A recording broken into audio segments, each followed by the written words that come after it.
Hello students, welcome to online classes of Future Track Academy. Student, today we will study about transpose of matrix. Transpose of matrix कि matrix का transpose कैसे किया जाता है।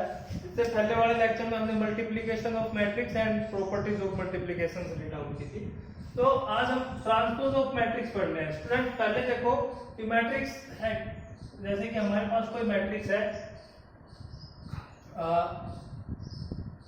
A11, A12, A13, 21, 22, 23, 31, 32 और 33। इसको denote किया हमने A से। किससे डिनोट किया? A से। अब m इंटू n इसका ऑर्डर, m इंटू n इसका ऑर्डर। अब देखो मैट्रिक्स जब चल रही थी तो भाई सारा सब अपना अपना कोई ना कोई तरीका लगाते हैं। जो मैथमेटिशियन होते हैं वो हर प्रकार के एक्सपेरिमेंट करते हैं। तो उन्होंने एक एक्सपेरिमेंट क्या किया कि क्यों ना मैट्रिक्स को, जो हमारी रो और कॉलम है, तो हम कॉलम को रो में ले जाएं और रो को कॉलम में ले आए। जो ऑर्डर था m इंटू n का उसको अपोजिट कर देते हैं, n इंटू m कर देते हैं, n इंटू m कर देते हैं। क्या कर देते हैं? n into m। जैसे ये तो हमने 3 की मैट्रिक्स है, कोई मेरे पास 3 2 की मैट्रिक्स है, जैसे कि A11 मैं डायरेक्ट एलिमेंट लिख रहा हूँ 2 3 4 1 2 0। ये मेरे पास मैट्रिक्स है 2 इंटू 3 की।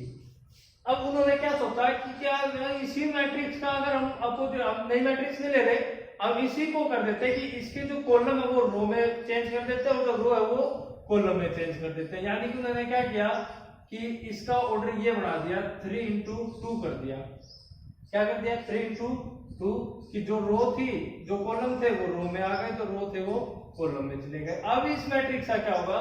इसी को ट्रांसपोज ऑफ मैट्रिक्स के नाम से जाना जाता है। जैसे कि मान लो ये रो थी, इसको क्या कर दिया? कॉलम बढ़ा दिया 2 3 4 2 3 4।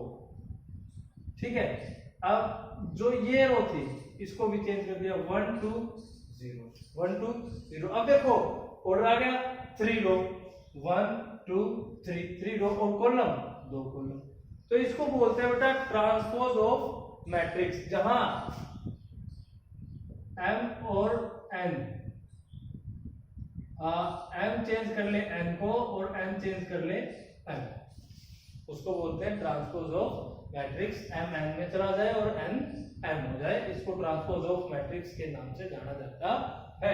अब ध्यान दो कि डिनोट कैसे किया जाता है कि ट्रांसपोज या दो तरीके से मिलेगा ट्रांसपोज का साइन, या तो a के ऊपर ऐसे डैश मिलेगा या a के ऊपर b। इसको भी a ट्रांसपोज बोलते हैं, इसको भी a ट्रांसपोज। ठीक है, ये ट्रांसपोज था।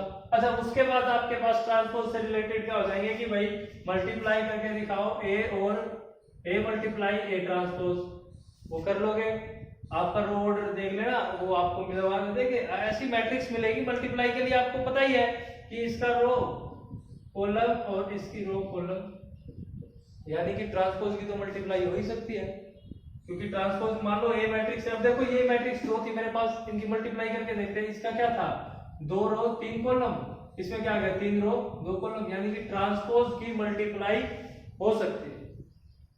ट्रांसपोज की मल्टीप्लाई हो सकती है। ये ऐसी कोई भी मैट्रिक्स नहीं होगी जिसके ट्रांसपोज की मल्टीप्लाई ना हो सकती हो। कोई भी मैट्रिक्स लो, उसका ट्रांसपोज करो, मल्टीप्लाई हो जाएगी। क्यों? क्योंकि हमने मल्टीप्लाई के लिए तो चेंज कर दिया कि भाई हमने, हमारा वो क्या होता है रूल कि रो कॉलम में हो जाए, कॉलम का रो, तो वही हो गया हमारे पास। तो इसलिए ट्रांसपोज की मल्टीप्लाई हो सकती है। आपके पास आपकी जो एक्सरसाइज होगी उनमें ऐसे ऐसे क्वेश्चन भी मिलेंगे। अब जैसे इसकी मल्टीप्लाई कर सकते हो तो इसके साथ, फिर इसकी इस रो की इस कॉलम के साथ, इस रो की इस कॉलम के साथ और इस रो की इस कॉलम के साथ, बस हो जाएगी मल्टीप्लाई। आपने कर रखी। अब ट्रांसपोज से रिलेटेड कुछ प्रॉपर्टीज है। ट्रांसपोज का इतना ही। अब इसकी प्रॉपर्टीज है वो आपके लिए जरूरी है, वो देखें बेटा कि आपको सिंपल पता चल गया कि कैसे लिखते हैं कि भाई कोई भी मैट्रिक्स है, अगर उसका ट्रांसपोज किया जाएगा तो उस ट्रांसपोज को लिखा जाएगा। मान लो मैट्रिक्स ए का ट्रांसपोज किया गया हमने, तो हम लिखेंगे ए ट्रांसपोज या ए की पावर ए की पावर टी। ठीक है, अब आपके पास जो रूल है वो क्या, फर्स्ट प्रॉपर्टी क्या है कि हमारे पास कोई ए था और मैंने उसका ट्रांसपोज कर दिया, ए मैट्रिक्स का क्या किया, ट्रांसपोज, और उस ट्रांसपोज का फिर से ट्रांसपोज कर दिया। ध्यान से सुनो बेटा, कोई मैट्रिक्स है ए, उसका ट्रांसपोज किया और ट्रांसपोज का फिर से ट्रांसपोज कर दिया, तो मेरे पास वापस क्या आ जाएगा, ए। क्या आ जाएगा, ए। करके देखो, 2 3 और 1 4, तो क्या आ जाएगा, 2 3 1 4। अब इसका फिर से ट्रांसपोज करेंगे तो क्या आ जाएगा, 2 3 और 1 4 इक्वल। तो अगर ट्रांसपोज का ट्रांसपोज किया जाता है तो जो हमारी स्टार्टिंग में हमें इनिशियल मैट्रिक्स गिवन थी वही मैट्रिक्स हमारे पास आती है। ठीक है, अगर सेकंड प्रॉपर्टी, मेरे पास कोई कांस्टेंट स्केलर क्वांटिटी, जो पहले भी था स्केलर मैट्रिक्स भी बताई थी और स्केलर कांस्टेंट भी बताया था, कि इसका ट्रांसपोज के ए का ट्रांसपोज, के ए का ट्रांसपोज को हम के ए ट्रांसपोज भी लिख सकते हैं। के साथ कोई छेड़खानी नहीं करनी है, तो काफी बच्चे क्या करते हैं कि के का रिवर्स कर देते हैं, के का भी रिवर्स कर देते हैं, वो गलत है बेटा। सिर्फ ए का ट्रांसपोज, के इज स्केलर क्वांटिटी, आपके रियल और कॉम्प्लेक्स नंबर जो भी हो सकते हैं वो होंगे। ठीक है, तो ये याद रखना कि के ए का ट्रांसपोज, के ए का ट्रांसपोज। ठीक है, हम दोनों की मल्टीप्लाई करके भी ट्रांसपोज कर सकते हैं या ट्रांसपोज करके भी मल्टीप्लाई कर सकते हैं, आंसर सेम आएगा। इधर देख सकते हैं, एग्जांपल ले रखा है 2 3 1 4, मान लो ये हमारी मैट्रिक्स थी ए और ये ए का ट्रांसपोज है, तो इसको 5 से मल्टीप्लाई करेंगे, 5 2 10 और 5 1 5, 5 3 15, 5 4 20। अब इसको मल्टीप्लाई करके ट्रांसपोज करेंगे तो भी यही आ जाएगा। तो के ए का ट्रांसपोज, के ए ट्रांसपोज दोनों इक्वल होते हैं। थर्ड जो प्रॉपर्टी है वो ए प्लस बी का ट्रांसपोज। अगर तो हमारे पास दो मैट्रिक्स है, दोनों को हमने एडिशन किया, ऐड करने के लिए पहले ही बताया था कि दोनों का ऑर्डर सेम होना चाहिए, ऐड करने के लिए दोनों का ऑर्डर सेम। अगर ये 2 3 की है तो ये भी 2 3 की, 3 3 की है तो 3 3 की, जो भी है। अच्छा, a प्लस बी दोनों को ऐड करके ट्रांसपोज किया जाए, वो किसके बराबर होता है, a transpose plus b transpose. दोनों को ऐड करके ट्रांसपोज करो या ट्रांसपोज करके ऐड कर दो, आंसर दोनों का सेम आएगा। यहाँ पे आपके लिए कोई भी, मतलब ये लो, मैंने ले ली, हमारे पास b जो मैट्रिक्स है 1 3 और 0 2। ठीक है बेटा, ऐड करते हैं, a प्लस बी करते हैं और फिर ट्रांसपोज करेंगे, a प्लस बी का ट्रांसपोज, 2 + 1 3 3 3 6 1 0 1 4 2 6, ट्रांसपोज क्या आएगा 3 6 1 6, यही आ जाएगा। अब इन दोनों मैट्रिक्स का पहले ट्रांसपोज करते हैं, ट्रांसपोज किया 2 3 a ट्रांसपोज और 1 4।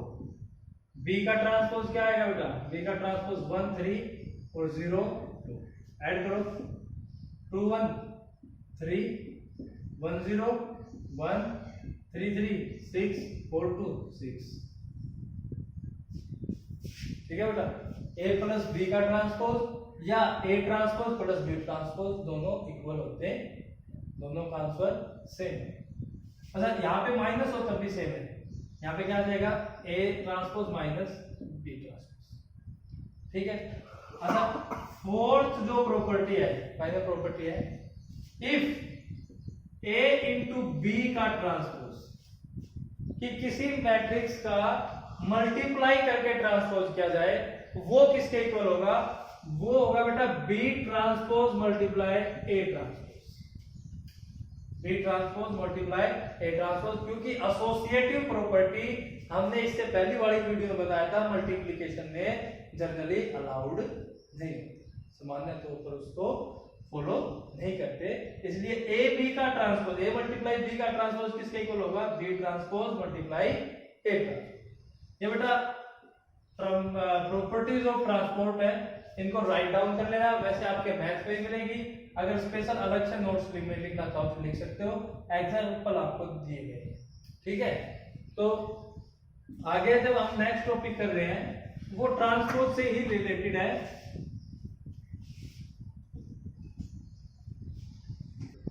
जो नेक्स्ट टॉपिक मैट्रिक्स से रिलेटेड बेटा, ट्रांसपोज और मैट्रिक्स है सिमेट्रिक और स्क्यू सिमेट्रिक। सिमेट्रिक और स्क्यू सिमेट्रिक। अब सिमेट्रिक और स्क्यू सिमेट्रिक होते क्या, पहले तो ये देखें। सिमेट्रिक एक ऐसी चीज है जो आपने पहले भी पढ़ी है। ठीक है, जैसे कि आपने रिलेशन एंड फंक्शन में भी सिमेट्रिक वाला टॉपिक किया था। मतलब कि किसी चीज को अगर बीच से डिवाइड किया जाए तो वैसा ही उसका अपोजिट मिल जाए। जैसे कि मान लो m लेटर है, इसको इधर से काट देते हो, जैसे इधर है वैसा इधर, ऐसी किसी चीज को सिमेट्रिक आपने इमेज भी की है। तो सिमेट्रिक होती क्या, पहले तो बात देखें सिमेट्रिक मैट्रिक्स को कौन सी, एक ऐसी मैट्रिक्स जिसका ट्रांसपोज किया जाए। क्या किया जाए, ट्रांसपोज। मान लो मेरे पास कोई ए मैट्रिक्स है और उसका मैंने क्या किया, ट्रांसपोज कर दिया। क्या कर दिया, ट्रांसपोज। और ट्रांसपोज होने के बाद भी मेरे पास ए ही आ जाए। ध्यान देखो बेटा, ध्यान से देखो क्या बोल रहा है कि ए मैट्रिक्स थी, ट्रांसपोज किया और ट्रांसपोज करने के बाद वो किसके बराबर आ गई, ए के, उस वैसी ही मैट्रिक्स के इक्वल आ गई। ठीक है, और वैसी मैट्रिक्स के इक्वल कब आ सकती है, मान लो कोई एक मैट्रिक्स है ए, पहले तो ऑर्डर पे चेक करते हैं, m into n ऑर्डर था। क्या था, m into n ऑर्डर था।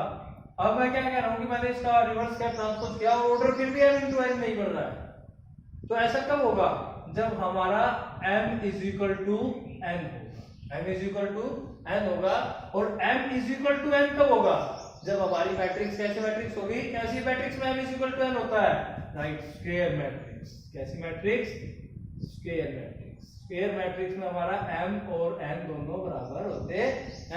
अगर मैं स्क्वायर मैट्रिक्स का ट्रांसपोज करूंगा तो ऑर्डर हमेशा सेम रहेगा। सपोज मैं 2 into 2 का ट्रांसपोज करता हूं, मेरे पास ये मैट्रिक्स है 2 3 4 2 कुछ भी हो, मैं ट्रांसपोज करता हूं 2 3 4 2, ऑर्डर क्या होगा, 2 into 2। तो एक तो कंडीशन ये है, एक तो ये हो गया कि ट्रांसपोज करने के बाद भाई जो m into n था वो सेम आ गया। ठीक है, एक तो ये होना चाहिए। दूसरा क्या होना चाहिए, सेकंड कंडीशन, एक तो ये लिख देते हैं कि आपके लिए फर्स्ट कंडीशन क्या थी कि m is equal to n। ठीक है, और यहां लिख देता हूं स्क्वायर मैट्रिक्स की सिमेट्रिक मैट्रिक्स के लिए कंडीशन पहली क्या है कि आपकी मैट्रिक्स स्क्वायर होनी चाहिए। तो पहली कंडीशन तो ये होगी कि हमारी मैट्रिक्स कैसे होनी चाहिए, स्क्वायर मैट्रिक्स होनी चाहिए। सेकंड कंडीशन कि हमारे जो एलिमेंट है, मान लो a i j किसके इक्वल होना चाहिए, a j i के इक्वल होना चाहिए। यानी कि अगर कोई मेरी मैट्रिक्स है, मान लो सपोज दैट मैं आपके सामने किसी मैट्रिक्स का वो करता हूं कि ये एक मैट्रिक्स थी 2 2 और 1, यहां ले लेते हैं 4, हाँ ये ले लो।